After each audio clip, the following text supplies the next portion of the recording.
All right, welcome back to Culz Interviews. It's our first one since October of last year, and we got a pretty special guest today. If you guys have stuck around our channel since about August of last year, you should recognize him. But I'll let him introduce himself. Hi, my name is David, and I am the host of other YouTube channel Abnormal Voyages. How you doing? We're doing good on our side. So, for the guests that don't know who you are yet, why don't you tell them a little bit about what Abnormal Voyages is? Absolutely. So, Abnormal Voyages, we've been around for about a year, about year and some change at this point. Basically, what we do is we go around the country, just checking out, trying to have adventures, seeing, strange, offbeat, quirky places, maybe things that you wouldn't typically think of to go visit, or sometimes things that, you just want to go visit, but don't get a chance to. It started during the pandemic, mainly because, I was just sitting there thinking about it, and there's so many people out there that they never leave their hometown or they'll never leave their state. And if they do, they go to like a typical vacation place and it's the same place every year. Like, oh yeah, we have a vacation home on the beach in Florida. That's all we ever do. And I was like, man, that's such a shame that people don't get out there and see more and experience more when there's so much to do. So I figured, why not hit the road, get out there, start seeing these things myself and bringing them to people. This way, people get a chance to see some of those things. And hopefully the main mission here, fingers crossed, motivates people to get out there and have some adventures of their own. You read my mind for question number one. Oh, sorry, I didn't mean to jump ahead. No, you're good. No, my first question was like, why did you start this? So that's good. I mean, I can definitely relate. We've been doing a lot of road trips because of the pandemic as of late. There's a lot of cool stuff that just kind of goes by the wayside, since airlines and all that kind of stuff. Absolutely. And speaking of the pandemic, I think this is almost kind of a great time to do this kind of thing. Definitely, just for what I've seen with you guys too.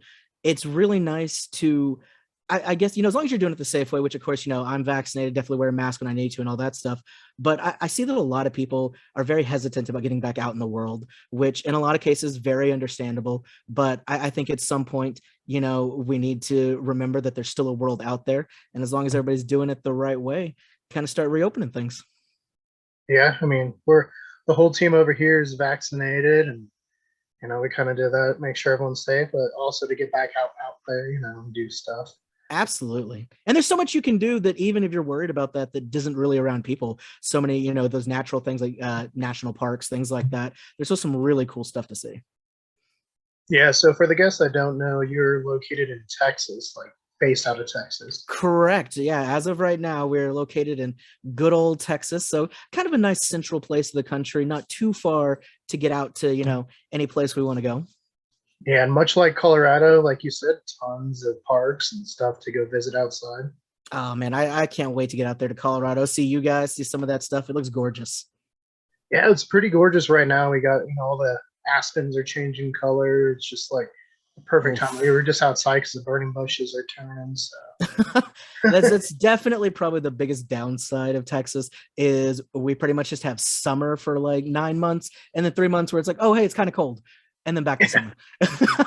Yeah, I will say that when me and Brendan were out there, we were in, where were we?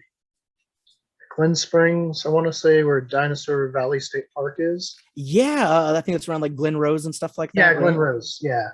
But it was super hot. And like I've been to Arizona in the summer, I've been to Nevada, but it was just like the humidity. I was like, I don't know how people do. I'm built for cold weather. Honestly, I ask myself that every summer. I'm like, why am I still here? Why do I put myself through this? I mean, there's lots of good stuff to, go explore, especially for you guys, I'm sure. I guess.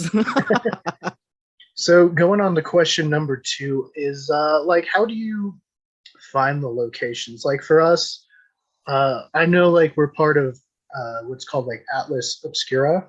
Yeah, definitely. Our group, and then we were also big into the weird books. I don't know if you've ever read that, but there's like Weird Texas, Weird Philadelphia. Yeah, I have a whole shelf full of them. I love those books. I love that they actually do like the different folk tales and stuff too, the different urban legends around a place. That's a lot of stuff you can't really get unless you're talking to locals, which I think it's awesome. Yeah. Major shout out to Atlas Obscura. That's one of the major sites that we use. We do a lot of research into where we're going to go and what we're going to check out. A lot of times it'll come to, we kind of decide on a state. Usually we try to do it, a couple of months in advance. There will be times that it's kind of a spur of the moment, like, hey, we're free in 2 weeks, or hey, there's this cool festival happening, and we kind of build around that. But typically we will think of where we want to go, what place, and then me and my partner Blake, who runs the channel with me, we'll both kind of take it and kind of do our own individual research, where we'll look at different places, use different resources. Atlas Obscura, Roadside America is another big one that we go to. Only in Your State, we'll go to different websites that show like different factory tours and things like that in an area. And basically, we'll compile all of our lists up, and then we'll get together one night, hang out for a couple hours, just going back and forth over that. We also do, cemetery safaris, where we're going around seeing like famous graves and things. So we'll look all that up, different foods in a location, and then we'll spend, I would say, 3 or 4 hours for whatever we're breaking down, and just kind of swap back and forth what we found. A lot of times there's definitely some crossover. We find similar things, especially with the bigger attractions, but typically, we'll find quite a few that the other one didn't get. So it really helps having more than one pair of eyes on it. And then, we'll go through them, decide what we want to do. And after that, we build an itinerary. Of course, most states are massive to where they have so many attractions. There's no way we're going to get it done in one trip. But we'll typically be like, okay, we want to focus on like this city, kind of that kind of area, and just kind of along the path, see like what's doable, what makes sense to do from there and there to there. And just kind of try to build it out schedule-wise to get as much stuff as we can to really utilize the time we're out there. Yeah, scheduling is one of the worst things. Oh man, it takes forever. I mean, once I'm out there, super glad to have it. Like, I'm really glad that we have it all, but having to do it does definitely take a big chunk of time. Oh yeah. No, I mean, it's funny that you say like cemetery safaris and stuff, because that's actually where we met you guys, was at the Bonnie grave. That's right. Yeah. The Bonnie and Clyde stuff, and we were out there at Bonnie's grave. Now, okay, I don't think you talked about this in your video. I know we never mentioned it, but in that grave that day, did you notice that there was a funeral going on that had like the full mariachi band? Yeah, I don't like really remember, but I remember Brendan like mentioning something about it. That's something that I had not seen before, and still have not seen again yet. It was a very festive funeral. I kind of like that though. I like that people were like celebrating the life as opposed to everybody being all upset. So that was kind of cool. Yeah, no, I mean, I definitely agree there. I've been to those that are like super dour, and then those that are like a little bit more upbeat. It's still kind of hard to get through, but absolutely, you're there to celebrate and remember the good times. Yeah, I mean that's how I'd want to be remembered. I'd rather people, think of the good times with me as just sad that I'm gone. Yeah, hopefully I've given people a lot of good memories to remember me. And hopefully both of these events are very, very far off, right? I mean, at one point I was like, for me, I've never pictured myself living very long. So once I got to like 25, I was like, I don't know what to do. Because like you just plan, and then you don't like imagine yourself getting old, I guess. You're like, all right, I'll get to this point, but there's no way I'm getting to that. So why even worry about it? Right. And then you get there and you're like, oh man, so what do I do now? Yeah. Obviously it's Wednesday today, which means you guys have a new episode out. Now we don't want to spoil it, but do you want to maybe kind of tease the viewers about what it might be about? Well, we're visiting a classic quintessential roadside attraction. For those who have heard of it, it is called The Thing. For those who haven't, well, it's a very hard thing to describe. Basically, for hundreds of miles outside of Arizona, leading up to where The Thing is, there's all these mysterious billboards that just say, come see The Thing, and you're getting closer to The Thing, but they never say what The Thing is. But then once you get there, they have a huge exhibit that explains how the history that you thought you knew about the world, totally wrong. There was many things that happened before we got on the scene, including an epic war between dinosaurs and aliens. So that was mind-blowing to me. Who knew? And at the very end, you finally get to see what The Thing really is. So definitely check it out and come see the mystery with us. I mean, hopefully our viewers will go over there, because that's like two of the most popular subjects, is dinosaurs and aliens. I mean, to be fair, what beats dinosaurs and aliens? And then like them fighting against each other? I don't even know what side I'd be on. So what part of Arizona is this in? It's a little outside of Tucson. It's Okay. kind of yeah. If you're coming from the western side, because we were coming, of course, from the Texas area. Mhm. So as you're coming from the west, there, you run into it. If you were headed out to Tombstone or anything like that, you'd pretty much go by this. Okay. Yeah, it's been a long time since I've been in Arizona. Very understandable. There's a lot of cool stuff out there, though. I was Mhm. surprised when we got to Arizona. Yeah, one of my favorite places is in Sedona, Arizona. Oh It's yeah, what's Chapel of the Rock, I think is what it's called, but it's this church that's built out of these boulders in this canyon in Sedona. that sounds amazing. Oh, it's super beautiful. I think I've heard of it, but I definitely haven't been there before. That's definitely something I have to add to the list. Yeah, it's on Atlas Obscura, so Well, there you go. Yeah, we definitely have to go back. Like I said, like Tombstone. By the time we got there, we unfortunately had missed most of the OK Corral Museum and all the shootout and stuff. Which got to go see that eventually.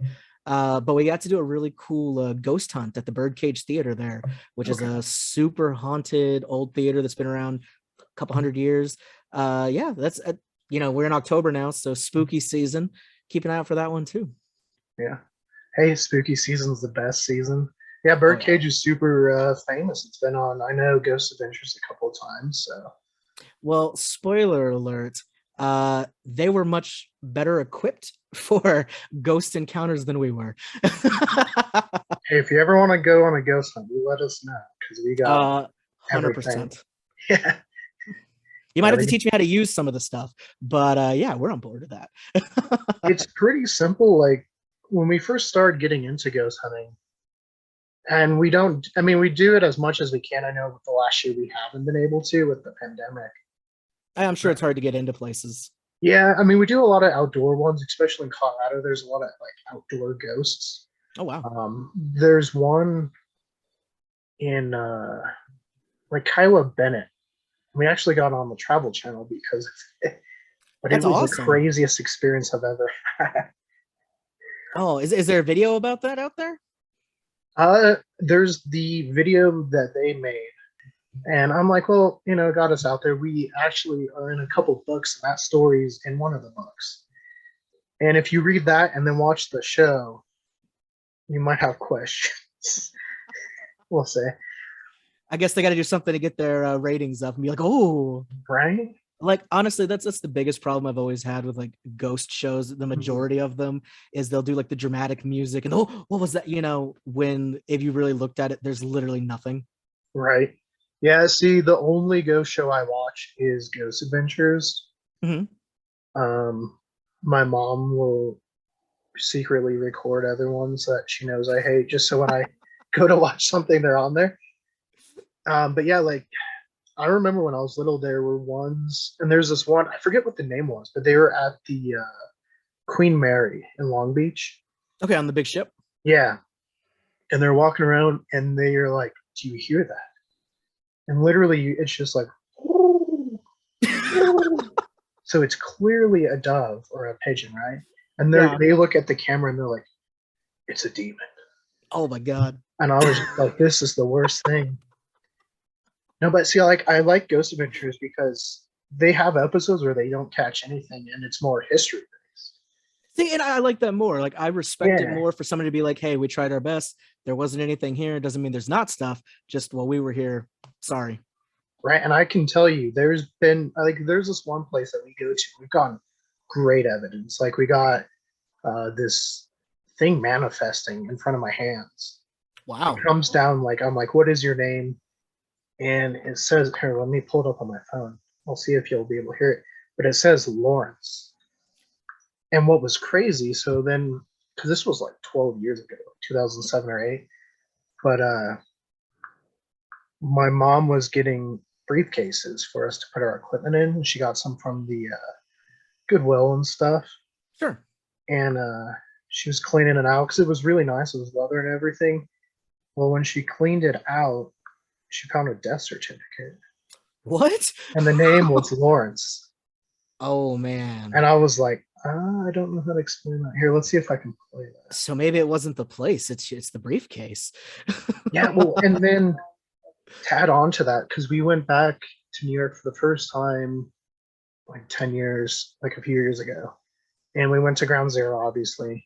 Sure. Because the last time I went there, it was still a big hole, which is incredibly sad. I don't know if you've been there, but it's one of the most depressing places. Yeah, I was there, I want to say about a year or two after it happened. So it was just like the construction stuff, and they just had like the wall that people still had pictures on and things. Yeah. And that's it. I haven't gotten to go back and see the nice memorial stuff for the museum or any of that.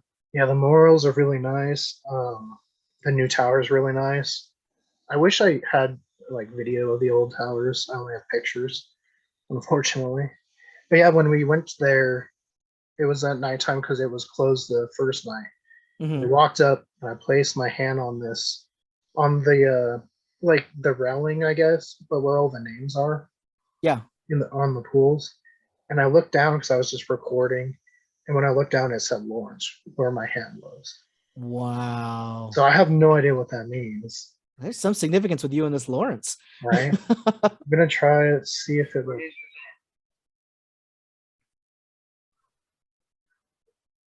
That's without the EVP. That was just the video. The spirit was asked what the name was, and it said Lawrence.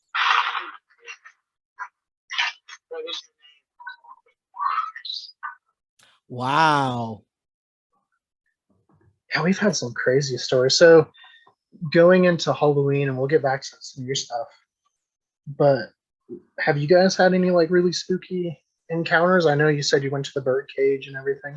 There was a couple of things like in the bird cage, a lot of stuff again, because we only had, our regular camera. So we didn't have any of the nice, like, infrared or anything that we'd really need with night vision to see a lot of stuff. There was a couple of the, definitely more than anything, I would say the feeling inside of there. In some spots, you could definitely feel that there was something, that just presence.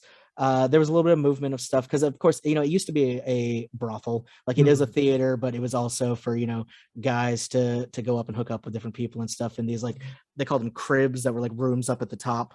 Yeah. A couple of those, there was definitely some movement in some of those and like creaking around when there was nobody else in the building but us who were on the ground floor. It was really interesting. It was one of those places that I think going in without like other tourists, people that are, taking it a little more seriously than just people out for a couple hours of a thrill kind of thing, there would probably be a lot more like that would come up in that case. Besides that, we haven't really had too much. We haven't gotten a chance to really delve too much into ghost stuff yet. Honestly, at one point, we even considered kind of avoiding the ghost stuff till later on and possibly having a spin-off channel at some point that does nothing but more of the paranormal, kind of like have it kind of the same brand, but like find somebody else that's going to host it type of thing and let them kind of go off and focus on that particular stuff. Whereas other channels would, be part of different things. We still may end up doing that eventually, but right now, not too much. I do know that for the Halloween special, we are going to Massachusetts. We're going out to Salem. Oh, and, nice. Yeah, doing all the witch trial stuff. We'll probably end up doing some kind of ghost thing there. But again, I feel like anything you do there's probably going to be a little more towards the like hokey touristy stuff, more so than legit like investigation kind of thing. But yeah, we'll see how it turns out. Yeah, Salem's been on our list. Yeah, I mean, flights are cheap right now. I guess it's because of the pandemic or whatever, but it's not too bad getting anywhere. I think round trip for us from Texas, getting up there is like less than $100 a person. Oh, that's really good. Yeah. So we were like, hey, might as well while we can. Plus, we're gonna go to a Cowboy Patriot game while we're out there. So we're like, hey, that works out. Right. Hey, you got to get that in if you can, There you go. I drove all my friends to the Seahawks, CenturyLink Field when we went. Nice. Dude, I can't wait to get up to Seattle. It looks so beautiful. Oh, Seattle is my second favorite place. I've been in the United States.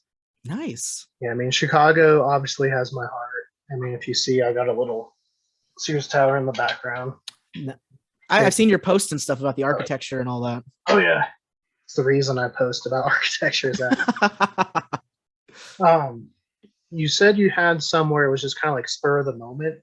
Yeah. Like you just went up and decided. So tell us some of those and why, like what brought those up? Like you were just reading something or something just so let's see. I guess the best example of something like that, we had plans for a trip much further out, but something happened. I forgot what it was. I think like the festival canceled or whatnot. And we were just like, well, we've already got this time off. We're already planning on going out and doing something. It's a shame not to get any content, what's nearby. And that's how we ended up, we went up to Oklahoma City. That was probably our most recent one that was, from Texas, not that far a trip. So I think it was about a 4-hour drive altogether. And just on the way there, Googling it, looking up, being like, oh, what's the big things here? And we found a ton of stuff. I was actually very surprised. Being in Texas, a lot of people here like to talk bad about Oklahoma, but I got to say, not as bad as they say, like Oklahoma City just by itself, there was a museum all about pigeons and pigeon racing, which okay. There is the National Banjo Museum we went to. Gorgeous instruments. Had no idea that was a whole thing. There was also a couple we didn't get to go to, like there's a National Wrestling Hall of Fame. There's a National Softball Hall of Fame. Just a ton of stuff. And then, of course, Route 66 goes really close through there. So we were able to pick up a couple of those kind of, kitschy kind of things that are just like classic Americana. It's a lot of fun, though. I would say the only difference, in my opinion, of going spur of the moment versus planning it out, you leave flexibility, I think, to get to go do more things. But if it doesn't work out, you end up kind of losing some time. So it's a little bit of a gamble, I think, when you go out there like that. But honestly, if you've got the time, even if it's not planned out, sometimes it's fun just to hit the road, bring your stuff with you, your camera or whatnot, and just kind of see what happens. There's always people out there with stories to tell and cool things to see that maybe things that you wouldn't have even found online, that once you kind of stumble into it and give it a chance, you're like, hey, this is way cooler than I thought it was going to be. Somebody there you can interview that's got an awesome story about this thing, and it can open you up to stuff that you never would have thought of. No, I totally agree. And interviewing locals is always one of the coolest things because you get all the stories that I think disappear over time. Oh, absolutely. Like we did a video on, well, two. We did one where we toured Denver and kind of gave fun facts about it. Mm-hmm. Then we did one on the architectural history, but then we interviewed my granddad, who's worked on a lot of the buildings, put a lot of the elevators and stuff like that. And some of the stories you hear from people that were there and experienced it are nowhere on the internet. And I think that's what's fascinating, is just making sure those stories like stay alive, I think it's totally different, reading about accounts and then actually getting to hear it from somebody. I think something that really drove that home for me, we were in Mississippi, and we had just decided to go out to see the site where the Leonard Skinner plane crash happened, where, unfortunately, a couple of members passed away, big event type thing. We were just planning on seeing, the big memorial out there and adding it in for like cemetery safari, something like that. And it just so happened that the day we got out there, it was starting to get a little late, and we weren't even sure if it was going to have lights out there or whatever. They did. It was very nicely done. But there actually happened to be on site a gentleman that had been the actual first responder that had responded to the crash that happened. And I got to actually speak to him and interview him about it, and his whole story about going through what used to be swampland there to get to the plane, and then him literally having to take like an axe and chopping through it to grab a guy out, and all the way up to a reporter talking to him, being like, oh, have you listened to Leonard Skinner? And him being like, which one is he? It was really cool. And, he's definitely older. He was probably in his 60s, 70s. And it's those kind of stories that as time goes by, if we don't, get those down, they're going to be gone. We're going to have, the cut and dried paper version of what happened, but actually hearing it from them, it's just such a different experience. Yeah. And like you said, if we don't record a lot of the history now, it's just going to be like that textbook thing. Yeah. Where unless there's original documents, who knows what we'll know. That's something, because we've been working on our Billy the Kid thing. It's so hard to like find anything. Really, all we have is from Pat Garrett, and how much of that can you really trust, Right, because I mean, when you're the one writing the history, you can do whatever you want. Yeah, and it's definitely, like, from Pat's point of view, I will say he could have made it more grandiose in how he killed Billy. Yeah. Like, it seems kind of just sad in a way. Like, he sounds really kind of scared of Billy the whole time. And he's kind of like trying to sneak out of the room when Billy comes in. Gotcha. And I'm like, if you're making it up, you think you would just make like this grandiose like gunfight, like boom, boom, boom, you know? Maybe paint himself in a little more like a brave light, like I was gonna go get him. Right. Yeah, I Okay, don't know. so you could definitely cut this out, but I gotta ask you. So we saw the grave in Arizona, we did our New Mexico, we did Mhm. all that, and then we went here in Granbury to see, the Billy Bush, Brushy Bill. right. Do you think what do you think happened? What is your opinion? Where is he actually buried? Uh, Billy the Kid, and I'll keep Mhm. this in. I think I've said it on a couple of our reviews. Billy the Kid is buried in New Mexico. Okay, so you are definitely convinced that that's pretty much what happened, is what we think happened. Yeah, and I will say when we met, because I know I said something about it when we met out there. I was leaning in that way, um, but especially like after when you're growing up around young guns too, and you hear all these stories, it's like romanticized. Like you want to believe that kind of stuff. Sure. Um, but Brushy's story just seems so hard to believe. Like if it's true story, it's one of the most amazing things because this guy is all over the place doing all this different stuff. Right. But a lot of the records show that he was from Texas, you know. That's kind of the vibe that I got, especially after going through the museum and reading the articles and everything. Yeah. I was like, I mean, it's a great story, like you said. It'd be awesome if that's really what happened. But pretty sure Billy ended his days where they say he did. Yeah, and like Billy the Kid, I don't know why we've gotten so stuck on Billy, but it seems like he's He's just such a like cool figure. he's a cool figure, but he just seems so normal, if that makes sense.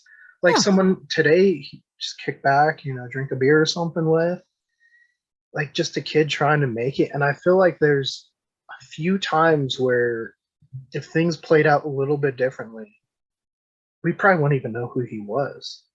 Yeah, I think he could have definitely kind of gone the straight and narrow, so to speak. He could have just settled down. I mean, Yeah. from what I've seen, he had the skills and intelligence to do it. It's just opportunities never really came that way. Yeah, his closest one was he had made it to Lincoln and he was working for a guy named John Tunstall. And it really seemed like he was going to be on the straight and narrow. And then, of course, the House, who was extremely corrupt, killed Tunstall. And then that's kind of what made the Lincoln County War. You know, they killed the sheriff. And it just, after And that, he got all wrapped up in that. yeah. And then, you know, the governor, Lou Wallace, who wrote Ben-Hur, you know, told Billy, hey, if you come testify against the House, we'll let you go scotch-free. Never came and helped Billy. So Billy then ended up getting hung, even though he came out at his own risk. Right.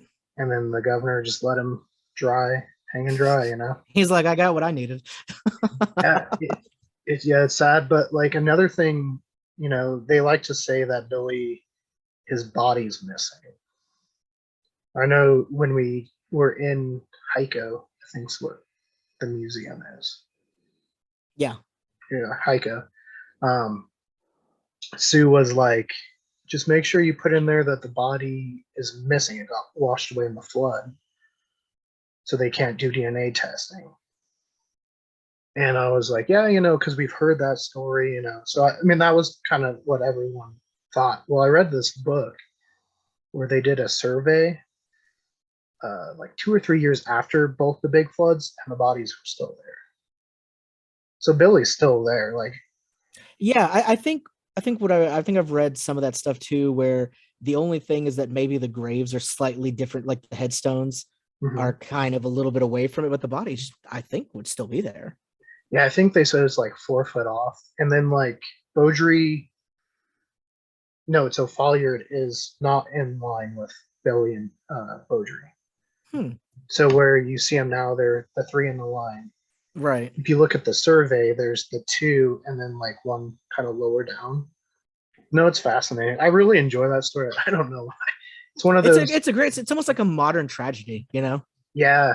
Well, I don't know what it is about the people that we make these documentaries that we want to make. on like our Halloween specials about Houdini. I'm excited about that. Yeah, we've been filming about that. We're gonna go to Lakeside because they're still all their 20s, you know, lights up and everything. So it's Oh, that's so cool. great backdrop. Yeah, Lakeside, if you're ever out here, it's neat because everyone goes to Elitch's, but Lakeside still the 20s, has all the original rides and everything. I know we're gonna do Billy's brother Okay. because he ended up dying in Denver. Wow. So that's actually pretty close to you guys. Yeah, so we've been on the hunt because he donated his body to science. So we don't even know where the body is at. That's crazy. Right. So I've been going to all the oddity stores here. There's this one guy that gets human skeletons, and I'm like, where'd you get that from? He's like a medical school. It's from the 1930s. I'm like, oh, that's 10 years too late. Dang it, not him. Dang it. Wanted to see. Are you a McCarty? We've been to obviously the JFK location. Mm-hmm. When we were at Oswald, there was a lady randomly telling me Oswald didn't do it. What do you think? Oh, that's such a can of worms. I mean, I have another whole shelf on the case. So I go a little back and forth because I think that there's massive amounts of evidence for several things. But I think if I had to absolutely pick one thing, I think Oswald did it, but more in the sense that he was set up as the fall guy for the entire operation. I think he was just the public figure of who did it. And then they definitely made sure to get rid of him so he couldn't throw everybody else under the bus. I'm willing to believe that he was the one who shot, that it was his bullet and everything that did it. But again, it was not he was not motivated on his own to get it done. He was working with a lot of other people that were involved, and it is definitely more than just one guy decided to do it. I mean, I'll buy it as far as, sure, Oswald did it from that window, but no way was he doing it for himself. Yeah, see, I can buy he was up there, and I can buy that he shot. I mean, we know he at one point tried to assassinate one of the generals in Dallas. Yeah. But from a lot of the witnesses, there seems to at least have to be 4 shots. That's what it seems like. And especially from the trajectory of how everything went. We're going to do a JFK episode eventually ourselves. And there's just so much to go into, so many places. I loved what you guys did. Y'all hit like every location. Y'all were even over there at the Texas Theater and everything. That was awesome. Yeah, we tried. We didn't go to his house. Oswald's over in, I think I want to say Irving, I think it's in. Yeah, it's pretty close to where he had shot Tiffany. Mm-hmm. And we were just kind of running. It was our last day there, but yeah, we wanted to make sure to get all the points to try to tell the story. When we made that video, we wanted each of us to tell a different perspective. And then I thought it was really weird how everyone ended up dying at the hospital, which I guess shouldn't be so weird because, well, it's all Dallas. You know, it's not like they all live across the country outside of Kennedy, but they all lived in that area. So I guess that shouldn't surprise me. I guess it makes sense, but it just feels like yet another coincidence in this whole string of them, you know? Yeah, and I said, where they put the X, which I think is pretty close. Like looking at the Zapruder film, which I probably have done too much. But it does look like where the shot was. But we went out there in the middle of the road, and you have to, but it does line up really easy with both locations. Absolutely, it's just happens to be a perfect vantage point from like. There had to be other people, I think. Yeah, I think there's at least one other person. I think the only theory that I've heard that I just totally dismissed was somebody was like, "Oh, Jackie was one of the shooters," and I was like, "What?" Oh, yeah. Yeah, Jackie, or there's somebody was like, "It was the driver," and I'm like, "How? Like, there's footage." Like, I can understand why you're like, his head wouldn't explode like that if it was from the back, but clearly the driver's not pulling out a gun. Like, yeah, we can. I'll entertain you about like other people that were in that area, but not the driver. Anybody that was on camera, pretty sure that wasn't them. Right. Yeah, there's not too many conspiracy theories I partake in outside of just seeing how interesting some people can get. But the Kennedy stuff, Good way for it. yeah. Well, that and like we used to have a conspiracy thing on an old channel because this is our like rebooted channel. Mm-hmm. But anytime now that even like when we do aliens, it kills our channel. I don't know why. It's odd. Like we our Nightless Stew videos like at 12K and it's just like going crazy. We throw And off, your new dinosaur video is doing pretty well too, man. Congrats. oh, thank you. Yeah, I don't even know why. People like dinosaurs. Yeah, because I'm like huge dinosaur buff. I have like a whole museum in my room. Nice. Like here's a Spinosaurus tooth from Morocco. Wow, that is huge. Yeah, it's one of my prized possessions. For us, I know sometimes you go out to locations and either maybe they don't live up to expectation, or you go to a location and it blows your mind. So we'll start with the better of the two. Have you gone to a location that you were maybe excited for, but you're like, well, it's going to be this and this, and you go there and you're just like totally amazed and blew you out of the water? Well, totally blew me out of the water. I think one of my top ones for that is probably the Abita Mystery House in Louisiana. That's up in Abita Springs, which is about an hour outside of New Orleans. We weren't expecting very much from it, just from the pictures and stuff. It was just like, all right, so it's kind of like, you know, art made out of junk, whatever. Might be a quick, 30 minutes trip real quick in and out while we're there. But once we got in there, that place was amazing. It was fascinating, all the different things. You could tell that there was a real passion for what was going on. I mean, let's be honest. Realistically, it's still a bunch of junk, but what he's done with the junk was what made it really cool. There was tons of he'd taken different taxidermies and put them together because it was Louisiana. I guess a lot of them were hybrids of crocodiles. The most famous one there is probably Daryl. He's a dog-a-gator, so he's half dog, half alligator. So good for him. There was a bassigator, which for some reason was like over 100 feet. It was just huge. It was a big fish head and then a gator. So yeah, that was really interesting. I was blown away by the different things inside.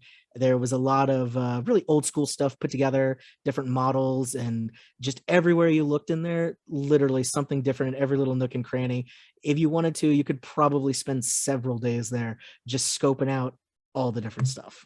Yeah, I mean, I love those locations. For me, since you named yours, I will name mine just to be fair. Go for it. One as of recent that because we were just in Missouri, but then we were in Atchison, Kansas. Mm-hmm. And we're like, well, let's go stop here. And it was the Amelia Earhart Birthplace Museum. Oh, we have that on our list to go to. Was it good? Oh, it was really good. Like, I was really quite amazed with it. And the people there just had so much passion for it. Yeah, so we went in there and I was like, well, I'm interested. I love history. Amelia Earhart is a huge name that everyone knows. Absolutely. But just being there was just a feeling about it. And the passion they brought to it, and kind of making you feel special while you were there. And I don't know if they were too excited with the theory that Amelia Earhart was eaten by crabs, but I asked them, I was like, have you heard the theory that those coconut crabs ate her? And they were like, no. And I was like, okay, we don't talk about crabs in this museum, sir. It was funny because me and Brennan were the only ones in there. So like, yeah, just go free roam. And you could hear them in the office. They were like, have you heard this story about crabs? We got two jokers out there talking about crabs. What is this? They're talking about these crabs. I'm like, have you not seen them? They're gigantic. I mean, I could see that, they eat birds. They eat all that kind of stuff. I fully believe if they came across a injured or dead human body, they would have no problem chowing down. Right. So now the hard question. Oh, I know. If you want me to go first, I will go first. Sure, go ahead, go first. So the place that is super disappointing, the place that doesn't like me, is the Stanley Hotel. Just because it has such a reputation. Sure. It's very money driven. And the whole time you're there, they're like, "Oh, this is a little bit of the story. You can learn more about it in the gift shop." Oh, of course, the gift shop. The gift shop. And I was like, this is the worst experience I've ever had going to a location. Oh, And especially when you compare it to like a Waverly Hills where you go and you meet the owner and they walk you around. They have no gift shop and they're like, "You want to experience this?" I'm like, "Yeah." They're like, "Okay, go down this hallway. Stand by yourself. You might experience something else." they're Sweet. just like, go that way. Good luck. Yeah. Go that way. If it attacks you, you sign the waiver. That's my favorite ghost places. I'm like, if I have to sign a waiver, then something might happen. All right. So what's your experience that maybe wasn't not a letdown, but didn't live up to everything?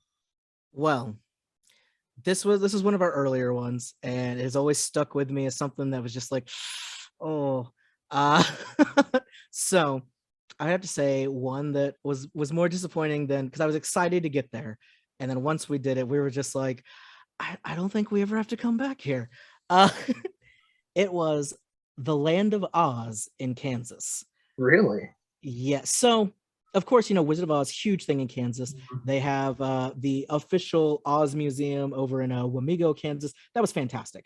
All of that was super well done. I loved all that. I would go back there in a heartbeat. Those people are all great. Things are awesome. But this one, it is in Liberal, Kansas. It's on the other side of the state. It's over on the, kind of the western side. And it looked really cool going in, and they supposedly had the official house of Dorothy because they had literally made a farmhouse that it already looked a lot like Dorothy's house from the movie, so they altered it a little bit and had what they claimed was the official house. We're like, okay, that's cool. It's been around for decades. We're like, gotta check it out. We got there, and I mean, honestly, like I was just at that state fair.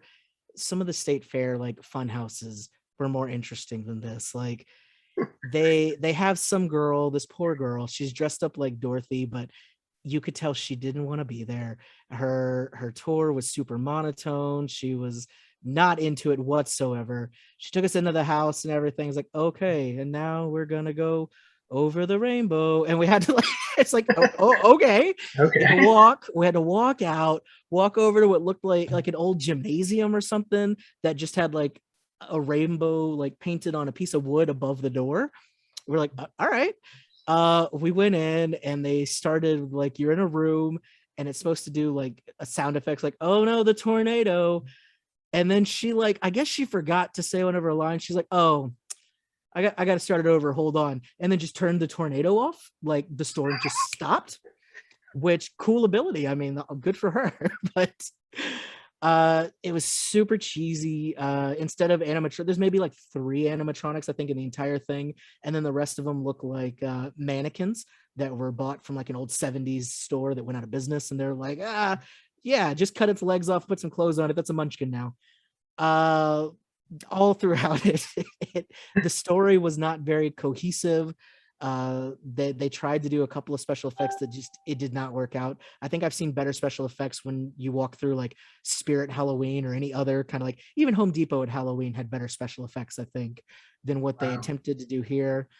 The funny thing is, I think it comes down to, if our tour guide would have had more passion about it and was super into it, it could have crossed that line into, yeah, it's super cheesy and super old. It's so good, it's fun. But that's or what so makes bad it it's fun. good. Exactly. Instead of this being more of a, it was so bad, it was bad. Yeah. And again, I mean, I hate talking bad about anywhere because everywhere does still have its own charm. It's still memories of a place. Like, I'm going to remember this, even though it was bad, more so than probably a lot of places I visited. They were just like, oh, that was all right. But it was very interesting. And then at the end, there's like this little museum area, and they did have the model there that was actually used in the movie of Dorothy's house that was in the tornado. So that was kind of cool to see. But everything else was just kind of thrown in there in like this glass case area. And they were like, those are some gloves that Munchkin number 4 wore at one point to one thing in her life. It's like, oh, okay. It was very, very reaching to try to get stuff to like fill it up, I guess. And then there was some other things that didn't really have any significance. It just happened to have Wizard of Oz on it. So they're like, yes, put that in there. That's got to go in the case. And then she was like, And then Frank L. Baum, he named it Oz because he looked at a filing cabinet and the letters on one of the drawers had O through Z. So he said, Oz, here's a filing cabinet. It was literally just it wasn't his. It had never been, it was just a filing cabinet. And that was like, look at it's a filing cabinet. So it was a little oversold for what it was, but it was an experience. Yeah, we've all had them before. It sounds like it was a tourist attraction for sure. Oh, big time. And then one of the things when you went in, they have like their own yellow brick road that people can like buy bricks and sign it. And they had like pretty big celebrities that had like signed some. And then like I think Reagan and his wife even had a brick out there. And I was like, wow, I'm sad that he had to go through this. You wonder if they were just going around being like, can you sign this yellow brick? yeah, sure. Why not, kid? There you Sure. go. Yeah, I saw you just did what was it, Rutherford Hayes presidential? Yeah, that was really cool. They had a paranormal exhibit going on. It Yeah, actually it was supposed to end last year, but due to the pandemic and everything, they extended the stay of it for a year. And it was a pretty small area of it. We kind of thought it was going to be a bigger section, but it was really cool just seeing paranormal kind of getting more out there, getting some of that kind of public spotlight. I think definitely in recent years, I think paranormal, ghosts, cryptozoology, all that stuff has kind of slowly become more and more acceptable, I guess, in the modern light in pop culture to be talked about as more of a serious thing and not just a joke as it has been. So it was interesting that they had it somewhere like a presidential library and that it was actually pretty well researched. You know, they took it seriously. It wasn't all just like a jokey thing or like, ooh, scary. Like it was pretty cool. I liked it. Yeah. Oh, shoot, what's the movie called? It's in Arkansas, I'm pretty sure. Oh, the Boggy Monster Creek. Mart? Boggy Creek. Yeah. So tell us a little bit about Boggy Creek, because even out here in the Sasquatch Outpost in Bailey, they That they I have really want to go to stuff that. about Boggy Creek all over. So tell us a little bit about your experience there. So Boggy Creek was really cool. It was definitely not what I expected. It is a half gas station, half Bigfoot museum. Sorry, Boggy Creek Monster Museum.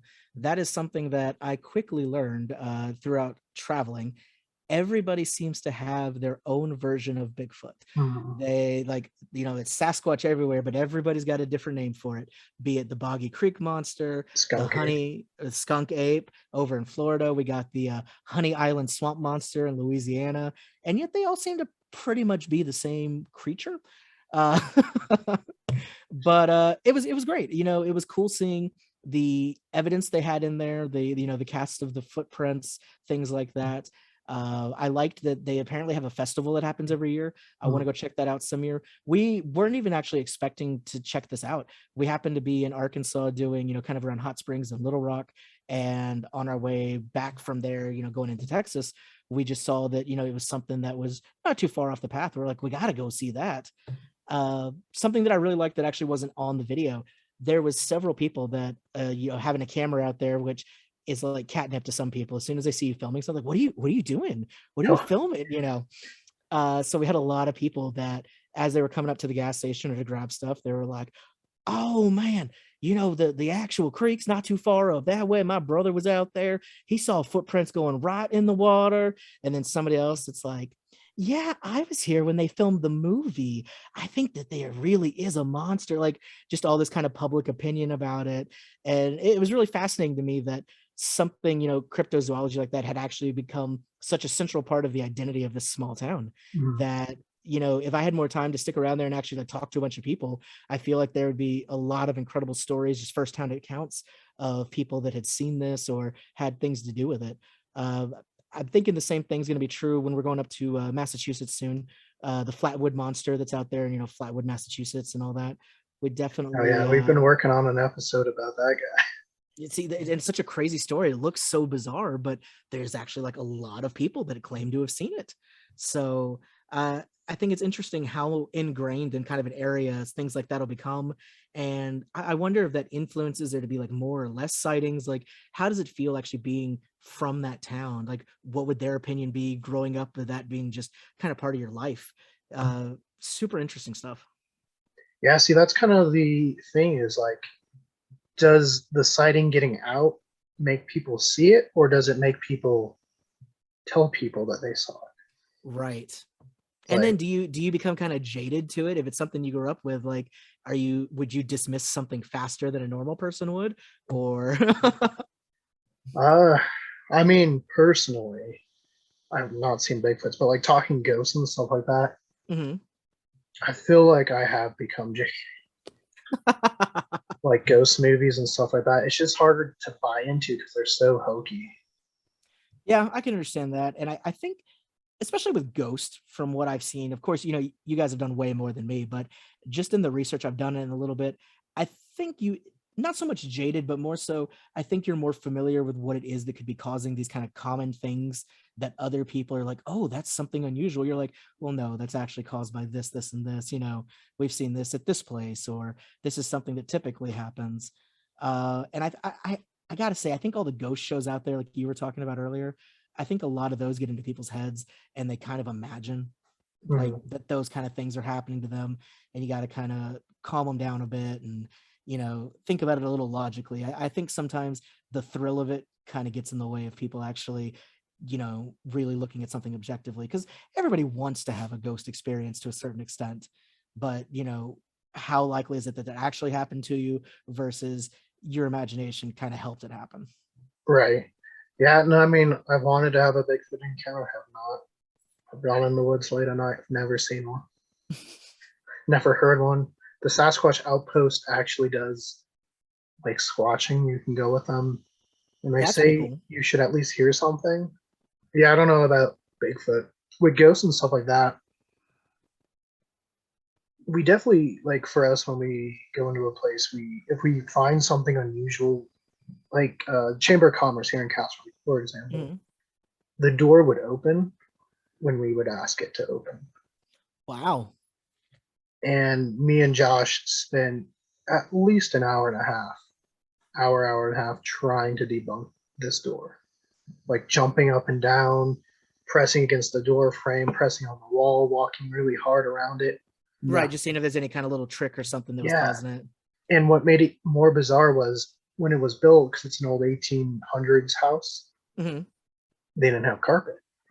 And they put carpet in it since. Okay. And to open it, you really got to tug on it. So you got to really have that kind of force. It's not just an Yeah. easy. And that's one of those ones that has confused me since we've experienced it.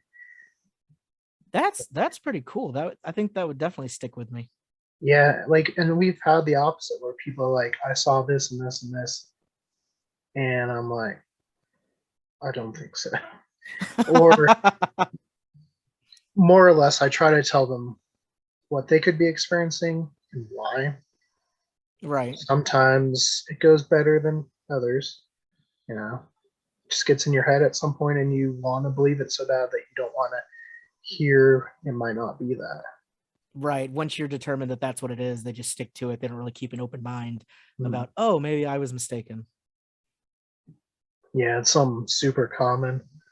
I mean, other times it's really cool, like when we can get stuff and be like, I have no idea why this is happening. It might just be something with the rocks on the earth, just Mhm. because rocks will trap energy and release them at certain times. So I'm like, I don't know See, why. and I think just stuff like that is super fascinating too. Like there's so much with some of those natural things that Mhm. people have never delved into as much as probably should have been done. Yeah, or they've delved in too like here in That's true too. Colorado, witchcraft stuff is like super big. Mhm. And so usually when I hear someone talking witchcraft, I go to our source, which is Andrew on our team, because his uncle was Raymond Buckland, who was one of the people who actually brought Wicca over to America. Yeah, I think I've heard of like a Buckland Museum of Witchcraft. I Mhm. think that's a It's in thing. Yeah. Ohio. Yep. We wanted to go there when we were in Ohio. Yeah, so that's Andrew's uncle. If you ever seen a picture of Ray and ever seen a picture of Andrew, they look just alike. It's really crazy. Wow. Yeah, So I so mean, he knows his stuff when he's talking about it. yeah. So when I hear something, I go to him, and like watching witch movies with him is fascinating because like he will hate them, or like he really enjoyed the Witch, It's one that we're going to cover here pretty soon. So you said that one's pretty accurate. Yeah, he said it's pretty accurate. We also watched Hexen, which is like a 22 silent film. Wow. But it's also pretty good. It's more as a, I guess, mockumentary. Okay. Because the guy behind it wanted to show how people are treating mental illnesses and just calling it witchcraft. Okay, I can understand that. Yeah, and so when you watch it, you're just like, man, everybody would have been a witch back then. Like, it legitimately seemed like everyone, you could be called a witch for like the stupidest things. That's crazy. Yeah. So Hocus Pocus, 100% accurate, right? That's 100%. like, okay, good. Just making sure. I mean, classic Halloween film. Yeah, and then Ghostbusters, 100% accurate. Oh, well, I didn't even have to ask about that. Duh. Come on. We're really excited for the new one. Oh, it looks so good. I was really happy when I heard that the CinemaCon scores for the people that got to see it, like everybody apparently loved it. They said it's fantastic.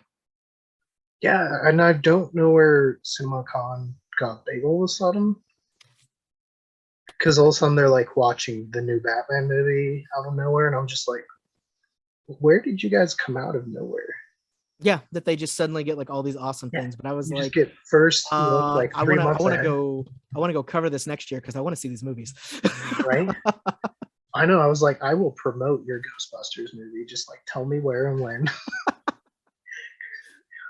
I will selflessly promote. So, like movies, Halloween-esque movies, since it's Halloween season. Sure. Give us a couple of your like must-watch around the Halloween time. Oh, well, I gotta say, Blake is definitely much more the horror fan than I am. Me personally, it's probably more of the old like Disney classic type stuff, like Halloween Town. You gotta watch that. Funny enough though, Hocus Pocus not one of my favorite movies. No. Not a big fan. I feel like it's a little overrated, and I know people will hate me now after saying that, but Nightmare Before Christmas kind of used to be one, but I can never decide if that's a Halloween movie or a Christmas movie. Like what It's a category? Thanksgiving movie. Oh, it's a Thanksgiving movie. That makes sense. That's why they never go to Thanksgiving World, right? The giant turkey would just devour everyone. But there's so many great like horror movies out there. My thing with horror movies, I like them if there's a good story and if there's like a reason for it happening. Like I really enjoy It. I really like kind of the lore that goes behind it, of this creature that's coming, every 27 years, all that kind of thing. All of that's really good. I don't particularly like the ones that are scary just to be scary. Like they're just like, oh, jump out at you. Like Paranormal Activity was all right. I didn't feel like it had a very satisfying ending, so it was kind of eh. I've always loved Amityville Horror. I thought that was really good. I've liked some of what they've been doing with The Conjuring, just with the different stories from their lives. I feel like they're sensationalizing them a little bit, of course, but it's really 100%. cool. Yeah, like their actual stories, if you go back and read them, like the ones that they've encountered, it's really nothing like what's in the movies, but okay, whatever. Maybe it'll motivate people to go research like the real stories behind it. Uh, I think some of my favorite movies are just the ones that aren't necessarily scary up front as much, but then like the more you think about it, it's kind of just leaves you uneasy and you're just thinking about it for hours and hours later on, and it just kind of creeps in on you. That's probably more my style of like unnerving as opposed to just the jump scare kind of stuff.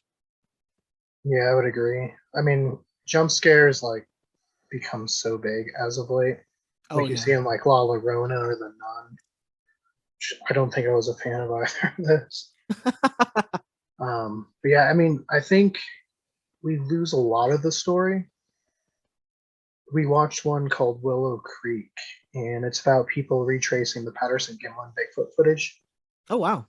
And there's a good 25-minute part where I don't think anything happens. They're just in a tent. It's the most dry thing, but it makes sense for what happens at the end of that scene. Mm-hmm. Because when it happens, it's a good jump scare. Okay. See, if they can work it in where it makes sense for it, I'm all for it. Yeah. And it took a while for Sam to like wear me down and be like, okay, that's why it happened that way. But like the guy was acting really good. Like he was crying, like he looked really afraid. Yeah.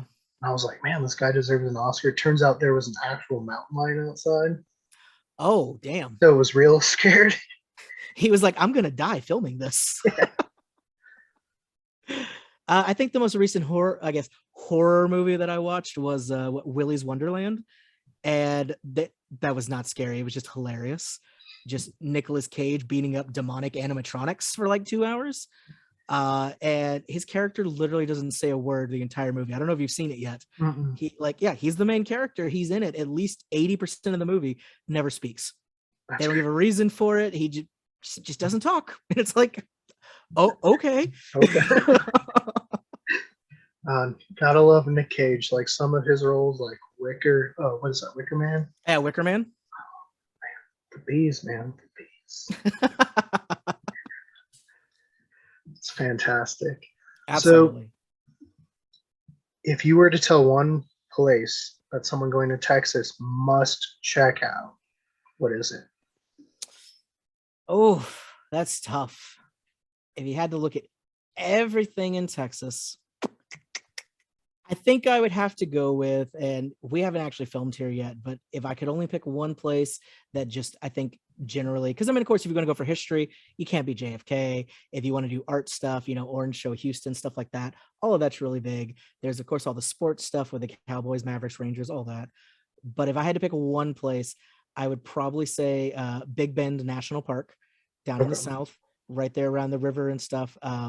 It is just absolutely stunning. It is so gorgeous out there. It's one of the national dark sky places. So within certain mileage of it, nobody can have lights on, like artificial. So this looking at the stars out there is just breathtakingly amazing. You can see so much. You can actually see, the parts of the Milky Way up in the sky. I think it's a really good, perspective, no matter what you're into, be it nature stuff, history stuff, paranormal, whatever. It's kind of one of those unifying moments where you just remember, how small and yet how big, I guess, you really are in the grand scheme of things, that, the significance of the moment and just remembering who you are and being centered out there. It's just absolutely gorgeous. And there's so much around you there that you're able to kind of forget about, everything else, modern day, all that out there, and just kind of enjoy being on this adventure and being in the world. Sounds like a fun place. Oh yeah, absolutely. So for people going out, how do they, if you were to warn somebody about a tourist attraction, like how to tell the signs of a bad tourist attraction? Like what are some of the warning signs, red flags when you go into a place? The biggest thing that we check is, it may seem simple, we actually check reviews usually before we go into somewhere. Pull it up, even just a simple Google, it'll have it right there of how many people have reviewed it and what they reviewed it. If something has like 3 reviews, even if it's 5-star, we're like, it's been around for 15 years and only 3 people have liked it enough to say something. Similarly, if you get there's been some stuff that we've been on the fence about. We check the reviews and they're like amazing, with like 1,500 people with a 4.6. Like, yeah, we got to see that. So that would be a big one. I would say the actual look of something, because sometimes the pictures you see online or whatnot, much like in the online dating world, not the same when you see it in person. Attractions can definitely catfish you. They'll take pictures of like their 1 or 2 cool things and frame it at just the right angle to be like, yeah, this looks awesome.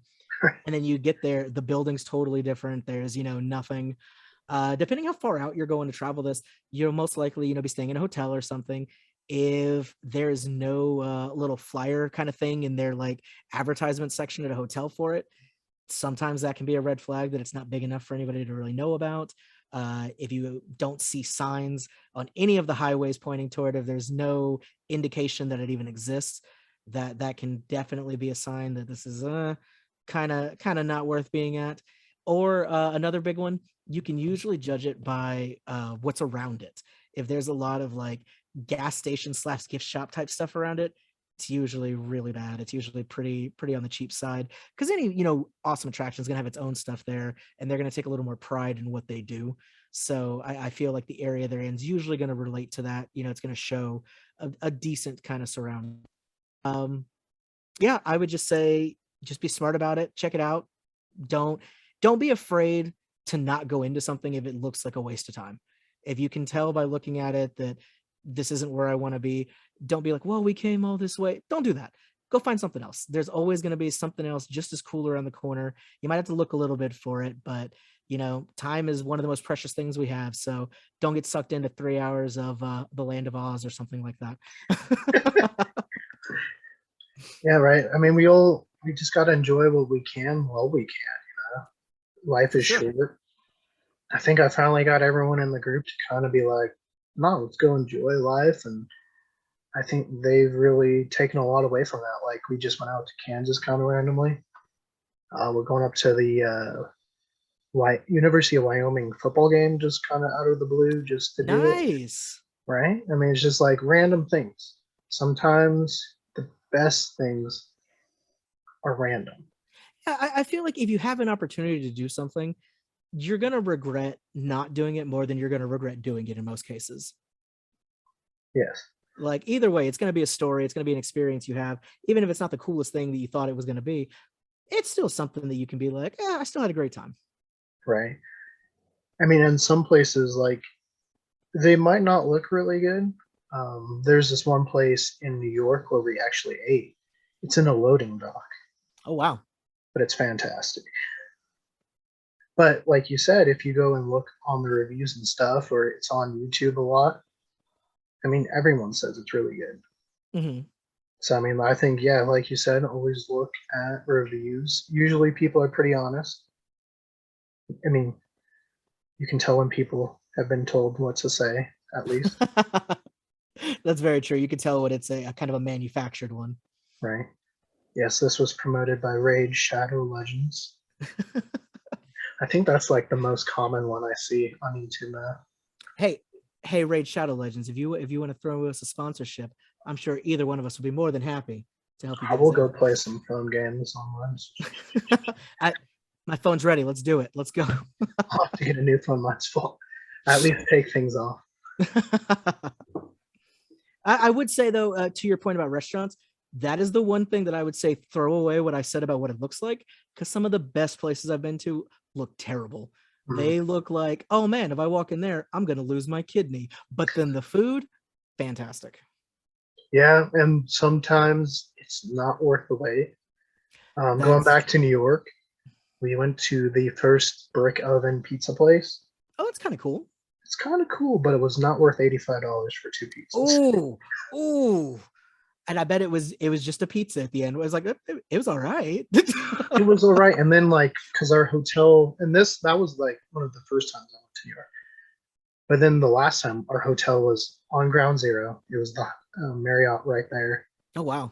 But right behind us was this like little hole-in-the-wall pizza place. $1 slices. The guy was really nice, gave us a free pizza. Ooh. Fantastic pizza. Dude, that is like some of my favorite pizza in the world. Just that like cheap street pizza from like Ray's Pizza or whatever in New York City. Like, it's incredible. Yeah, there's this one in Castle Rock. He's from New York, and it's a food truck. And every once in a while, he'll be, kind of close to my house. I'll go pick it up because it's so good. They're doing the big food truck festival this Friday, so I'm like, I hope he's there. Oh, that sounds like fun. Yeah, Matt wanted to go do it, so we're gonna go film that. So, do you edit your videos, or does Blake, or how does that work? Unfortunately, I do edit all the videos. So any issues anybody has, you blame me. But it's just easy. It's especially doing voiceover and everything. Mm-hmm. It just doesn't make sense for anybody but me to do it. Yeah, see, I have finally started to hand off some of my responsibilities. Must be nice.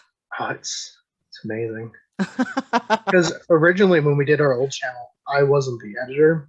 Mm-hmm. Josh was the editor, but then he had to take some time away just for personal reasons and stuff like that. And so I took on the responsibility of editing, and it is no fun. I mean, I enjoy the final product once I've edited it. I feel good about it once it's done. Yeah, you definitely get like a really good sense of like accomplishment. Mm-hmm. But I don't think a lot of people realize, like, editing like a video that in the end of the day is like 10-15 minutes is most likely a 4 to 5 hour chore. Oh, absolutely. Yeah. People don't realize how much has to go into it. All the different shots that you had to trim, you have to edit, you got to put them in there. And then you get, like you said, 10-15 minutes afterwards, but they don't think of how much went into it before that. Right. So tell us a little bit about that. Like when you edit, like how do you pick your pieces that make the final? And do you like for me, I know sometimes there's things that I really like that just don't make the cutting, you know? I'm like, it's really good, but it just doesn't flow right with the whole video. Yep, I run into that quite a bit. We'll have stuff that I try to kind of have a almost like a story of sorts in what we're doing, kind of a, beginning, middle, and end of where it goes from the video. So it feels like you got the whole experience and it makes sense in the way it flows. And sometimes, like you said, there will be stuff that this was really cool. Like it could have been maybe one of my favorite parts there, but it's 5 minutes of footage that has no place at all in this video. Like there is no reason for it to be in there. All it does is throw off the flow of everything else. And unfortunately, those end up on the cutting room floor. It can be really tough. The first thing we usually do when we get somewhere is make sure we have our intro. So, we set up, the greeting it, introducing the episode, everything like that. And then throughout the entire time that we're at a place, we're keeping our eyes out to figure out where would be the best place to do the outro so that we have definitely those bookends of what's going in there. And then the middle part of all the rest of the footage. Museums can usually be pretty easy because usually we'll try to do it somewhat linear, yes, Linear. on the timeline of just kind of how you go through the museum, because a lot of museums are built in a specific way to have that, their flow of how they want you to kind of get the material. So we'll try to stick to that usually at a lot of museums, but there's definitely attractions like the fair is a great example. State fair, there's no specific way they want you to experience it. You just got to say this can lead into this goes into that, and try to have it be something cohesive. I think a lot of editing actually starts with the filming process, is knowing, thinking ahead of, okay, this is going to go into this, but what would be a good transition piece? What makes the most sense to have between this and this? Because if you just grab the big chunks by themselves, once you go to put it together, it's a mess. It doesn't go well together. There's no transition. There's no smoothness to it. It's just kind of jerky, like hitting the highlights and that's it. Mm-hmm. So it's definitely a long process. Like you were saying, it's great when you do it. It's a lot of work. You feel good when you see it done. I do like having kind of that, that creative control of knowing exactly what it's going to be. But I think it is important to, utilize your whole team and be able to have other people helping out and remembering that, it's not just one person. And that's the whole point of having a team, is that you're able to get more people involved and kind of share those burdens around to make things the best they can be. And especially with something creative like, a channel, videos, having more eyes on it, the more the better. You can get somebody else's, vision in there. So it's not just one person. Exactly. And like, that's what's really important with us is like, we have people at all different points of view.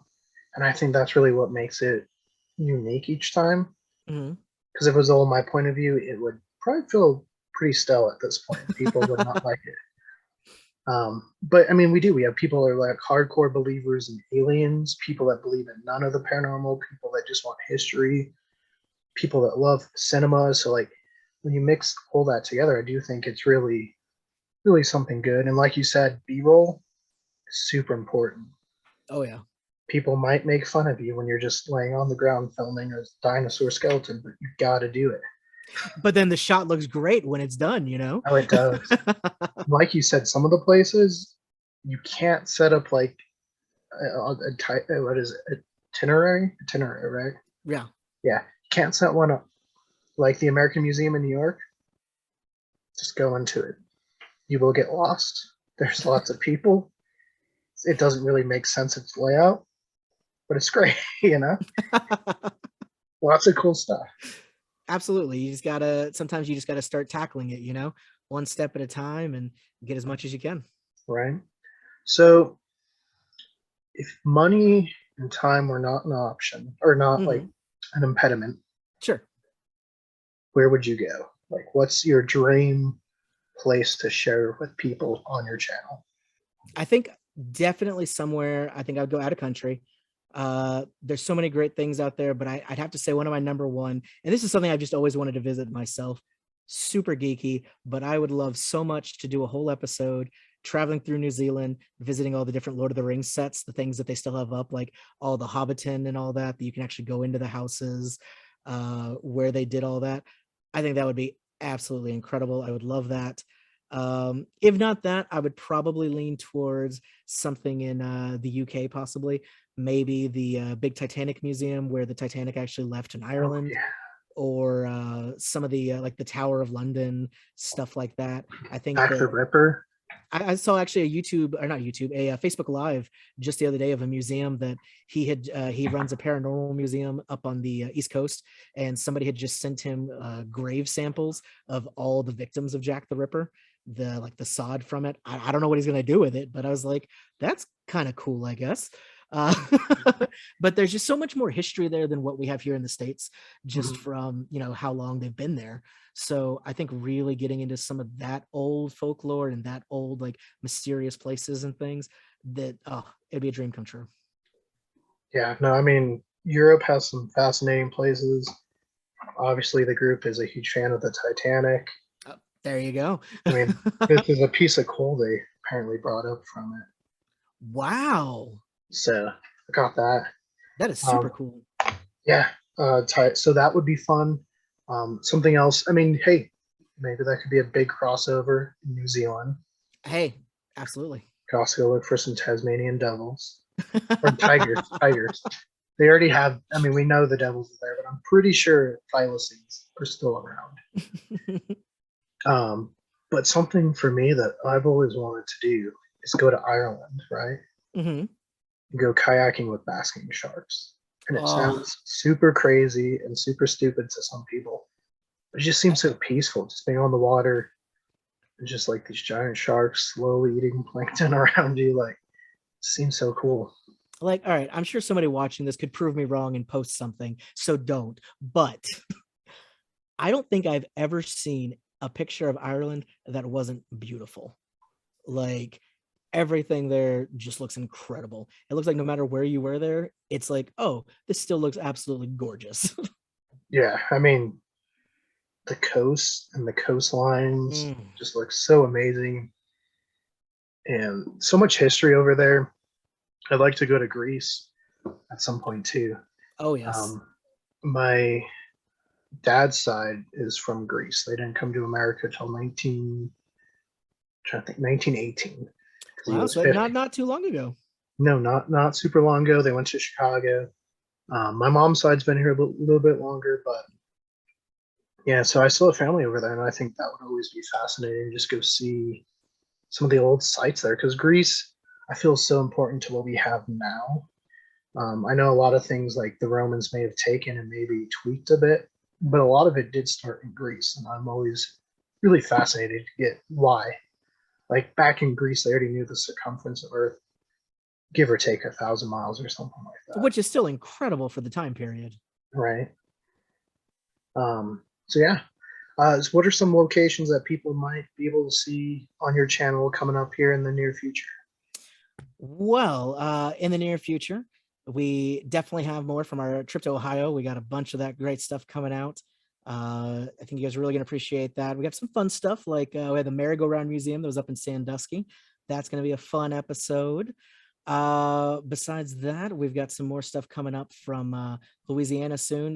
We mentioned earlier the Bonnie and Clyde. We've got an episode coming back of the actual ambush museum that documents where it actually happened, where they were caught, and their long trip came to an end. Though for some reason the car is not there. You'd think that's where it would be, but that's in a casino way away from where it actually happened. Yeah, Brendan brought that up, and I was like, "Why is it?" Isn't that weird? Right. The guy who bought it apparently was just a big time business guy with like owned hotels and casinos, and was like, people are going to come to see this. And I mean, he was right, I'm sure. Yeah, for a while there, I actually thought it was in Zach Bagan's museum. That would not be a bad place, though, to be honest. I mean, I know he's got the the death Kerouac or whatever, what's his name, Kevorkian, there we go. The death van that he used to go around and perform his euthanasias in and stuff. Like, I definitely want to go check that out. There's a lot of cool stuff at that museum. Yeah, he's got the James Dean car now, which I'm just like, gotta see. Absolutely. Wow. But James Dean's one of those characters.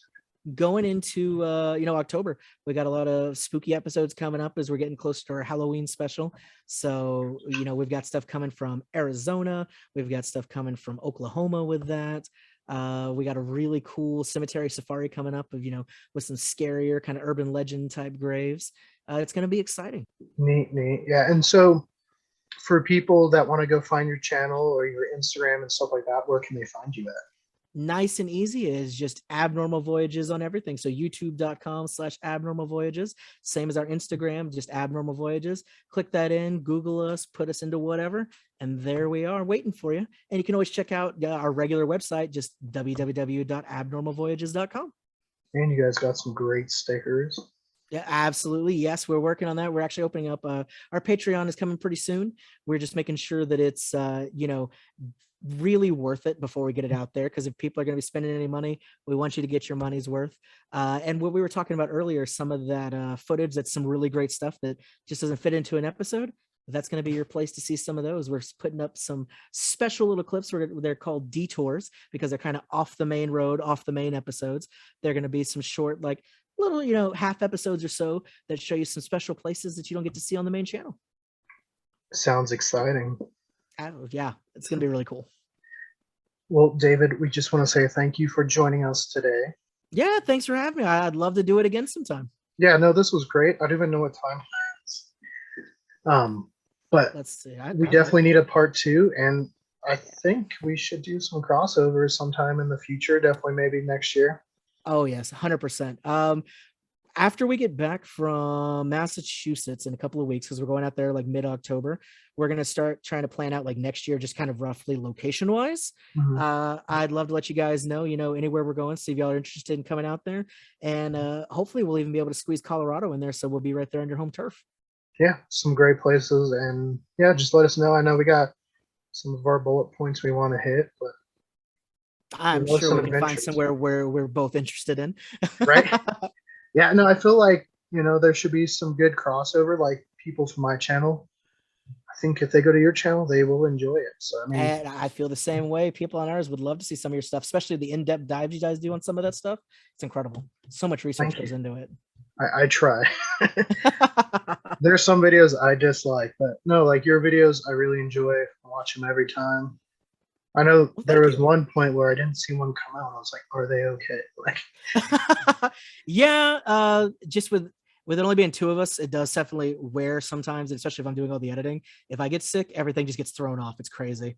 Or like Ohio, we ended up staying for like a week instead of our usual like 3 or 4 days. And I was like, oh man, I don't have a video to put out today. Guess we're just traveling. Yeah.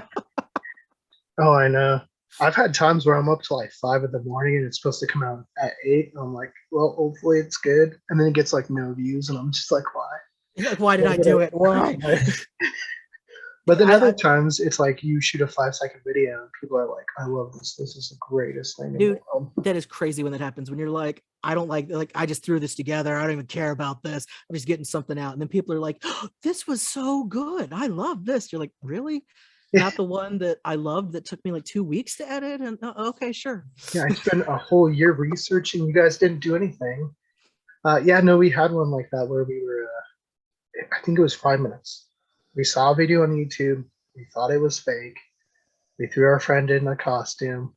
We drove to a dirt road that was actually in the middle of a subdivision. Had him walk around. It got like 10,000 views right away. And I was like, why? I mean, there's a lot of nasty comments. A lot of nasty comments on that one. Hey, a comment's still an interaction. Who cares what they say? Right? It's the weirdest thing. Like, people will negatively comment on it. Well, thank you again for joining us. Like I said, we'll have to do like a part 2 or 3. Yeah, dude, I had a great time. Yeah. Next time, maybe I can even get Blake here too, and then he can answer some questions, give you the other side of things. Yeah. No, like you said with Graham Blake, if we set this for like a Friday, perhaps, usually that's when I meet with the group. That's like our film day. Sweet. So we could get the whole group together. They can talk to you. You can meet most of them. Like, yeah, I know you met Brendan, but he's more of like an appearing guest. Gotcha. Yeah, that'd be a lot of fun. We could definitely do that sometime. Yeah, and then that way they get to know you, and then we'll do a big crossover at some point. Works for me. Well, thanks, man. I had a great time. Thank you. No, I'm excited to see what you guys do. Like I said, all your videos are always really entertaining and interesting, and have definitely given us ideas of things to go visit at some point. Thank you. You're welcome. All right. Well, take it easy, sir. Thank you so much. And Thank you for I'll talk joining. to you soon. Have a good night. Yeah, you too. So again, we do want to thank David for joining us on our first Culz Interviews of 2021. If you want to check out Abnormal Voyages channel, please click the links in the description below. If you want to see more Culz Interviews, click that link to your left. If you want to see what we're doing here at Culz Paranormal, click that link to your right. And don't forget to hit that like and give us a subscribe. And let us know, what was your favorite part of this interview?